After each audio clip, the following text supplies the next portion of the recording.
ozgina to'xtalish uchun uzr so'rayman. Demak, esinglarda bo'lsa, my neighbors give a lot of parties, but not because they are gregarious. Esinglarda bo'lsa, bu yerga qo'yayotganimiz gregarious and scrupulous qo'ygandik. Demak, bu yerga gregarious tushadi, chunki a lot of parties, people who are gregarious have a tendency to organize different types of parties, special and if possible, and twice or three times, thrice a month. They just want to impress the guests with their ostentatious home furnishings. Ya'ni yiltirli, yaltir-yultir ko'zga tashlanadigan uy mebellarini bilan hayratda qoldirishni xohlashadi.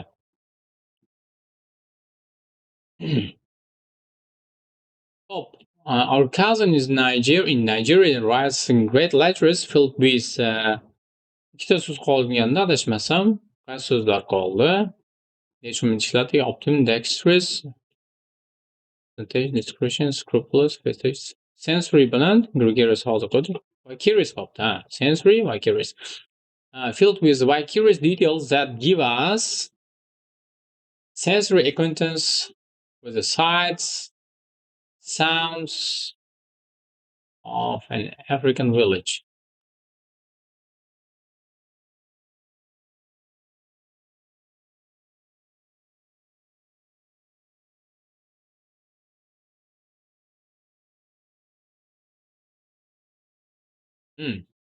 Yaxshiroq. Our cousin Nigeria writes great letters filled with sensory details that give us vicarious acquaintance with the sights and sounds of African village. Shar ekan. Sensory details. Yaxshiroq ekan. Bu yerga vicarious acquaintance. Kim bilan bu mashg'ulot tamom. Bir qator o'zida ko'rib analiz qilasizlar va tarjima qilishinglar shart. Analiz eng muhim. And the final check important problems. Important problem demak, kvartiradagi muammolar. Hozirgi 10 ta so'z shu paytgacha eng kamida 10 tasi 10 tasi 5 tasi esda qoldi. Eng kamida 5 tasi yoki bo'lmasa hammasini bir qarashda taniy olasiz.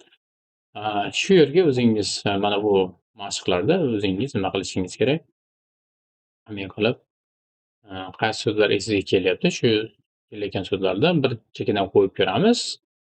Although I'm ordinarily a person, I'm tempted to move into a cave.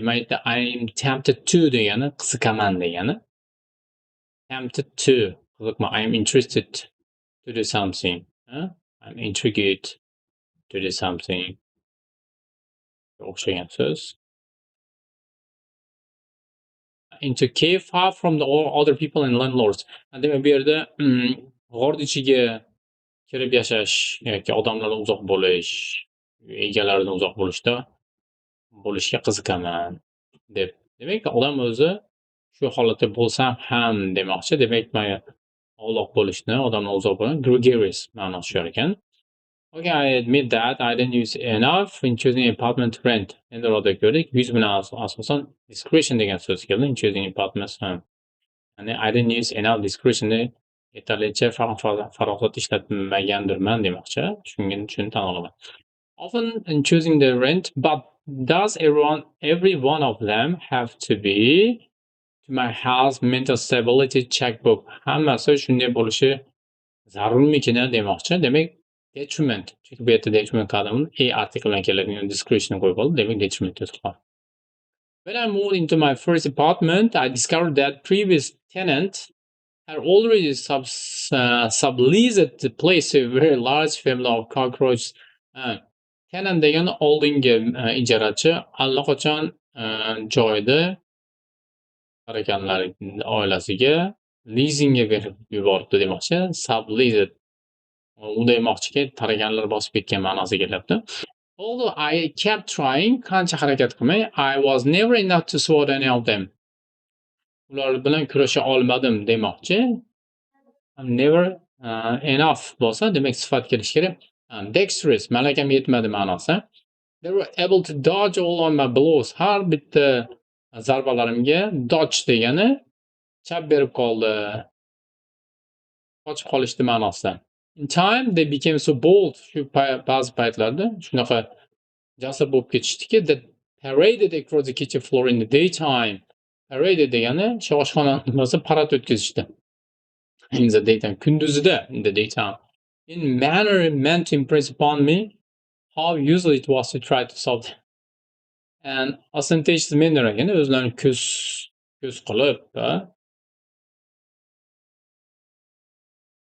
qay darajada foydasizligini ko'rsatmoqchi. Yani ularni to'xtatishim qay darajada foydasizligini ko'rsatish maqsadida meni hayratda qoldirish uchun parod o'tkazishdi. As soon as I could, I moved out. Iloji boricha tezlik qochib qoldim. My second important was nightmare. The feels was hard on the eyes and nose. Demak, ko'zga, burunga dedi sensory nightmare bo'lar ekan. Qo'rqinchli, qo'rqinchli tush. Feels degani chang. Yozib ketinglar, feels. Chang bo'ldi. Mana bu yerda yana zo'r so'zlar bor ekan. Mana yanant, ijarachi, swat any of them, dodge, blows. Bu yerda qaysi so'zni ko'rdik? Keyin hozirgina I'm tempted to. Oltitacha so'z chiqdi. Juda ham chiroyli. Speakingni qo'llasa bo'ladigan. My second apartment was buni qo'lladik. My neighbors played music until the all hours. Until all hours degani kunduzimi kechqurunmi musiqa chalishdi. Since I was too poor to buy stereo sotib olishga ancha kambag'al bo'lgani sababli, since bu yerda sababli deb kelyapti. Hisoblanib, since so'zidan beri ma'nosi, lekin bu kontekstda sababli. I became dedicated listener. Ishtiyoqman. Dedicated o'zimni bag'ishladim. I even attended some of the neighbors' parties. Ba'zimiga qatnashdim with my ear to the wall. Qulog'imni devorga qo'yib eshitdim demoqchi. Demak, bilvosita bo'ladi bu. My curious.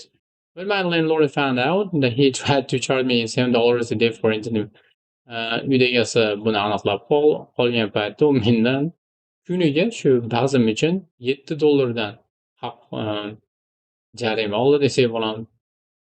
Tovon puli oldi desak bo'lsa yaxshiroq ekan. He wasn't being facetious. U hazillashmayotgan edi. He meant it. Buni aytganida aniq shunday demoqchi edi. Mood again, yana ko'chib ketdim.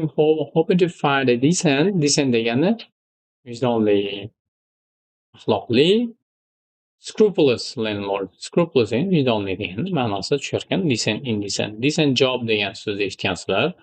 Decent work, decent task, decent person. Vijdonli, axloqli, yaxshi degan. I rented my last apartment because it was supposed to locate in an area of safety. Optimum bitta so'z qoldi o'zi. Optimum o'ta mukammal xavfsizlik joyida joylashganda. Considering the rent I can afford weekly, after I moved in, ko'chib kelgan bir haftadan keyin I came home to find the locks broken and my belongings all over the floor. Uyga kirib ko'rdimki, qulflari singan holatda topdim uyimni, meni narsalarim polda sochilib yotgan. On the dresser was an angry note. Kiyinish javonida yozib qo'yganda, what gives you right to live? What gives you right to live in such a nice neighborhood and not have anything worse?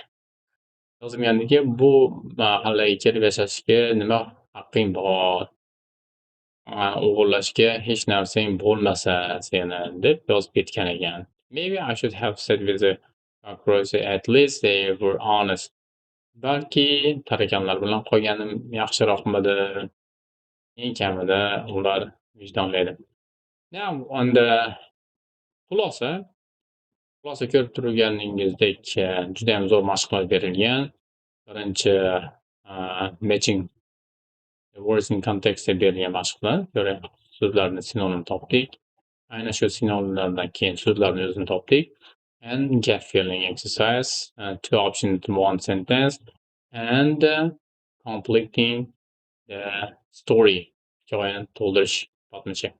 That's all with this video, my friends. Thanks for listening. Thanks for watching. I hope it would be good to your knowledge and to your reading skills, especially. Don't forget to learn all the vocabularies by heart. Try to memorize at least 10 words a day, each day. If you think you've got more time to practice, you can watch other videos. Let's say, release it on this channel. Thanks. Don't forget to subscribe. With you, Paul Teacher.